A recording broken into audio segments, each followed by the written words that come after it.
Assalamualaikum warahmatullahi wabarakatuh. Alhamdulillah rabbil alamin.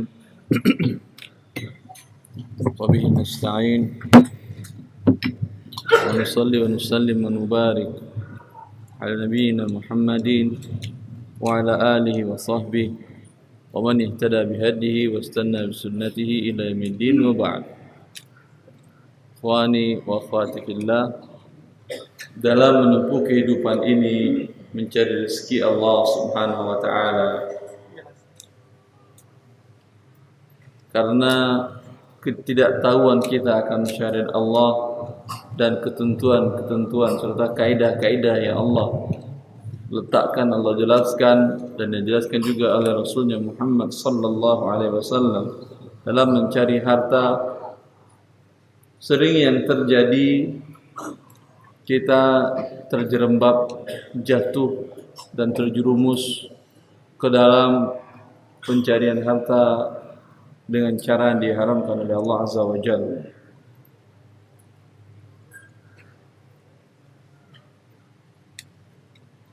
Sering terjadi, bahkan sebagian beberapa kasus yang saya temui di umur-umur pensiun, akan pensiun, ya, atau bahkan setelah pensiun, ternyata puluhan tahun dia bekerja mengais rezeki dengan cara yang haram.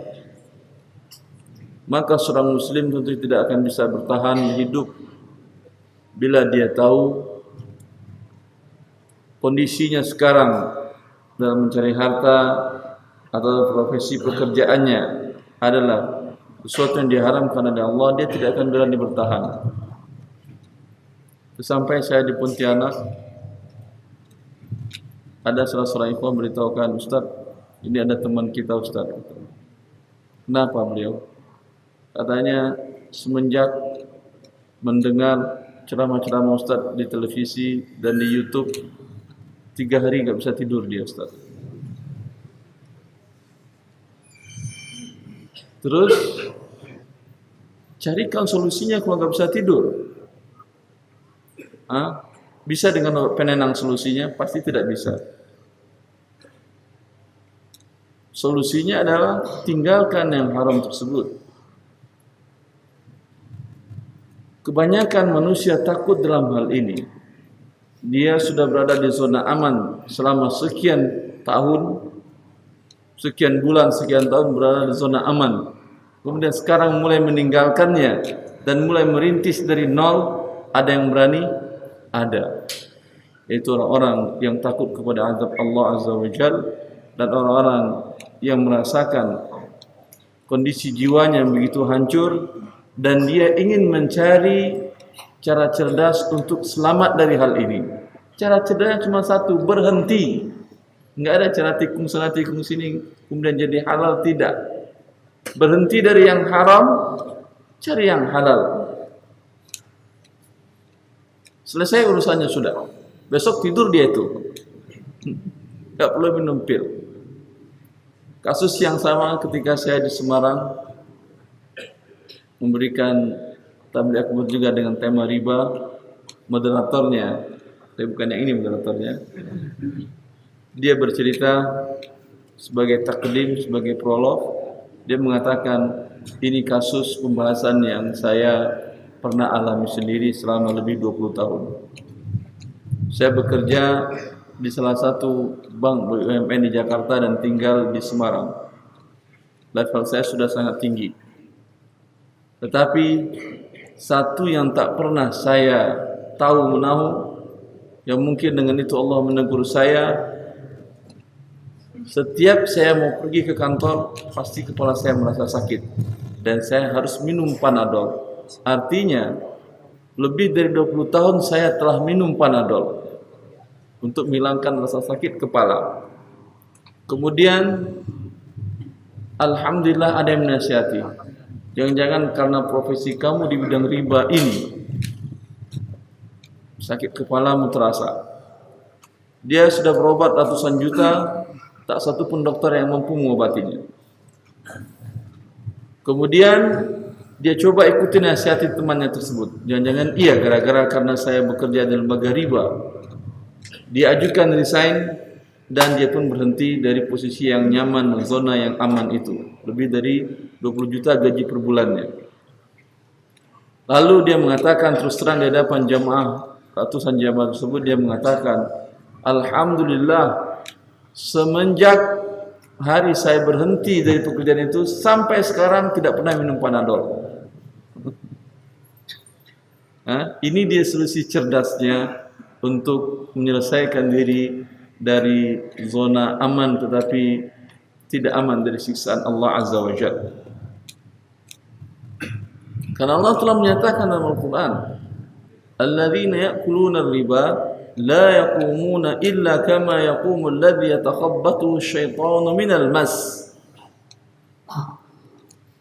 Kata Allah, orang-orang yang makan riba, ya, baik untuk mendapatkan rumah atau kendaraan atau pendidikan anak atau kebutuhan lainnya, dengan cara riba, kata Allah, dia berdiri bagaikan orang kesurupan. Ibnu Abbas menafsirkan ayat ini dengan bahwasanya nanti di hari kiamat dia berdiri bagaikan orang kesurupan. Tetapi penelitian salah satu profesor jantung di Mesir, di Universitas Al-Qahirah, beliau mengatakan sangat erat hubungan antara tindak laku perbuatan riba dengan penyakit jantung. Dari gambaran ayat ini, orang yang kesurupan biasanya tidak normal detak jantungnya, ya. Maka ini penelitiannya. Anda mau kesurupan semua karena gara-gara melakukan riba? Betul tidak? Maka solusi cerdasnya berhenti dari ini. Apakah kemudian berhenti Anda dari riba, berhenti kemudian dari hidup berarti? Tidak. Apakah kemudian berhenti dari transaksi riba untuk mendapatkan rumah, sekarang tinggal di kolong jembatan? Tidak.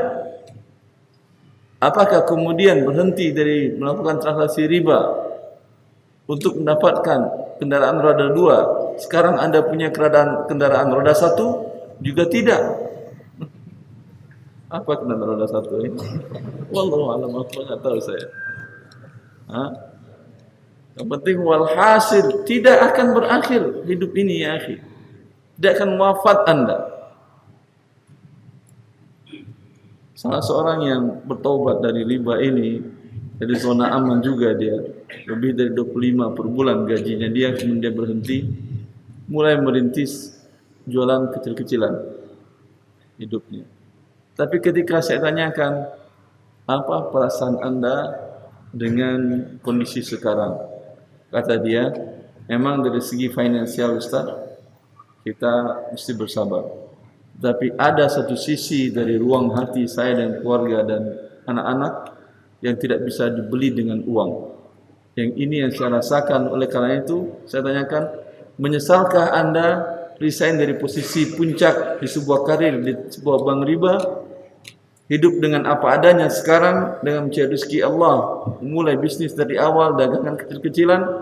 Dia mengatakan, saya tidak pernah menyesal Ustaz, karena tidak mungkin orang dalam kebahagiaan menyesal dalam kehidupan.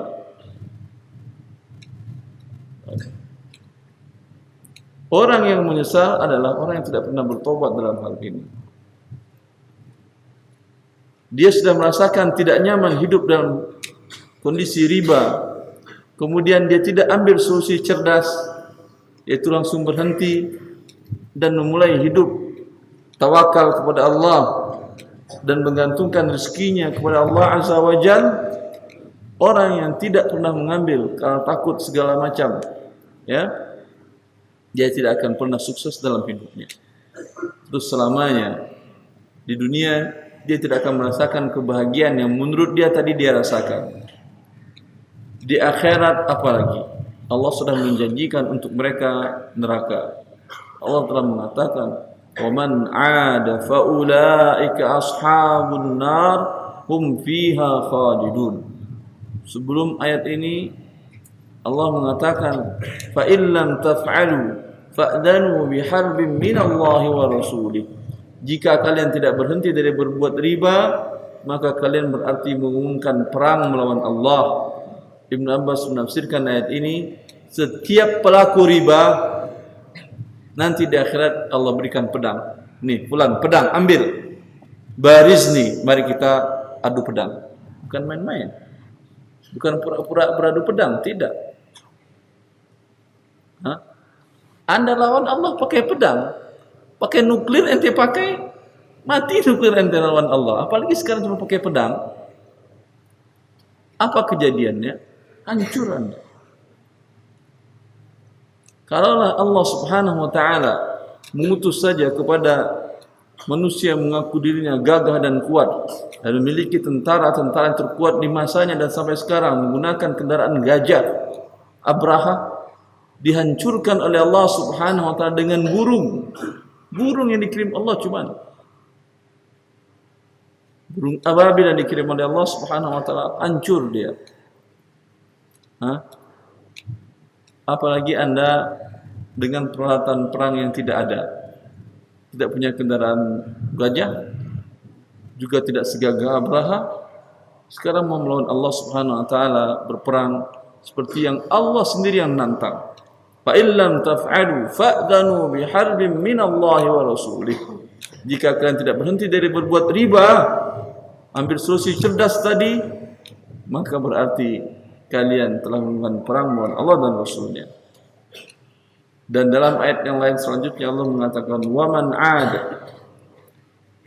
فَمَنْ جَاءَهُ مَوْعِظَةٌ مِّنْ رَبِّهِ فَانْتَهَى فَلَهُ مَا سَلَفَ وَأَمْرُهُ إِلَى اللَّهِ وَمَنْ عَادَ فَأُولَئِكَ أَصْحَابُ النَّارِ هُمْ فِيهَا خَالِدُونَ. Kata Allah Subhanahu wa taala, dia dulu tidak tahu bahwa perbuatannya ini adalah perbuatan riba. Kemudian datang peringatan Allah, sekarang alhamdulillah tahu. Ada bukunya, ada ceramahnya, yakin dia sudah Allah melakukan riba. Solusi cerdas yang harus diambil, kata Allah, fantaha, berhenti di saat itu juga. Tidak ada jeda waktu. Atau dulu pensiun, selesaikan dulu kasus ini, kasus itu. Tidak. Ada salah seorang jemaah yang bertanya, Ustaz, saya ingin tobat dari riba karena memang betul seperti yang Ustaz katakan, tidak nyaman hidup dengan riba itu. Tapi saya mau atur dulu Ustaz, masa depan saya dan anak-anak saya. Baik. Kalau besok Anda sebelum aturan selesai Anda mati, apa yang terjadi? Sudah bertobat? Ya belum. Kemana Anda tempatnya? Allah sudah janjikan neraka. Tapi kalau langsung berhenti, resign, ajukan surat pemberhentian. Subhanallah, kemarin saya di Makassar, ikhwan di sana bilang, Ustaz, alhamdulillah ada keluhan dari beberapa lembaga keuangan riba, ada bank BUMN yang mengeluhkan banyak karyawannya yang resign di Makassar. Alhamdulillah. Karena manusia memang harusnya begini, tidak nyaman dia hidup. Saya diminta di salah satu kantor pusat bank asing di Jakarta untuk memberikan ceramah tentang riba. Saya sampaikan riba bahwa pekerjaan kalian ini pekerjaan yang haram, melawan Allah dan Rasulnya, berperang melawan mereka. Belum selesai lagi seminar tersebut, beberapa karyawan tunjuk tangan. Di situ ada vice presidennya. Pak, saya resign. Satu lagi berdiri, Pak, saya resign. Pak, saya resign. Lalu kata VP-nya, vice presidennya, dia bilang, saya juga tahu, saya mau bareng kalian ikut resign juga. Berapa bulan setelah itu, saya bertemu dengan VP ini, vice president ini, dia bilang, alhamdulillah Ustaz, saya sekarang sudah resign dan mulai hidup apa adanya. Karena memang tidak nyaman. Tidak akan nyaman dan tidak akan tenang dalam maksiat kepada Allah Azza wa Jal yang Allah sediakan siksaannya yang berat seperti itu. Maka solusi cerdasnya hanya satu, fantaha, langsung berhenti saat itu juga, jangan tunda-tunda. Tetapi apakah dengan Anda berhenti kemudian selesai urusan? Belum, Anda kan masih hidup. Kalau langsung meninggal, alhamdulillah, semoga diterima Allah, masuk ke dalam surga. Seperti kisah seseorang yang membunuh 100 orang, kemudian dia bertobat dan langsung meninggal, langsung masuk surga, kan ya? Kalau seperti itu kisah Anda, alhamdulillah. Kalau tidak, berarti masih ada permasalahan dan problematika yang Anda hadapi ke depan. Bukan berarti dengan bertobat Anda menjadi tenang dan nyaman 100% langsung, tidak. Di awalnya akan ada godaan-godaan dari kiri, kanan, atas, bawah, samping, dan belakang, depan dan belakang. Mungkin dari keluarga, mungkin dari orang tua, mungkin dari anak istri. Tuh gara-gara sok alim, dengarin aja tuh kajian Syekh Irwandi. Sekarang resign. Sekarang berarti rasa susah hidup.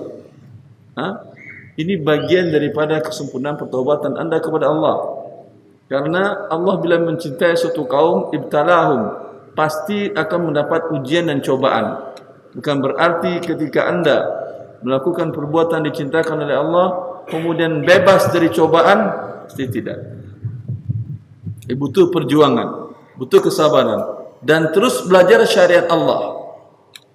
Bila tidak belajar syariat Allah, kasus yang sama pernah terjadi. Dia taubat dari riba, dari lembaga keuangan riba, kemudian dia mulai usaha dan pinjam uang dengan cara riba. Sekarang saya katakan kepada dia, apa gunanya Anda taubat dari lembaga riba, pinjam uang dengan cara riba, tapi bukan ke lembaga, ke tetangganya. Sama aja, mau pinjam uang dengan cara riba ke tetangga atau ke lembaga, sama-sama riba.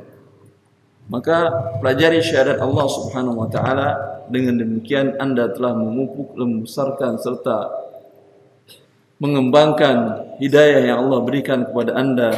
Dengan demikian Anda merasakan kenyamanan hidup di dunia ini. Alladzina amanu wa lam yalbisu imanahum bidzulm ulaika lahumul amn wa hum muhtadun.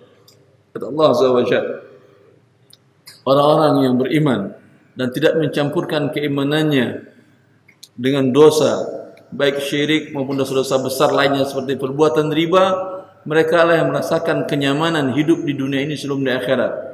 Dan mereka selama di dunia selalu dibimbing dan diberikan petunjuk oleh Allah Azza wa Jalla untuk selalu taat kepadanya. Cukup prolognya, saya kira berlebih ya.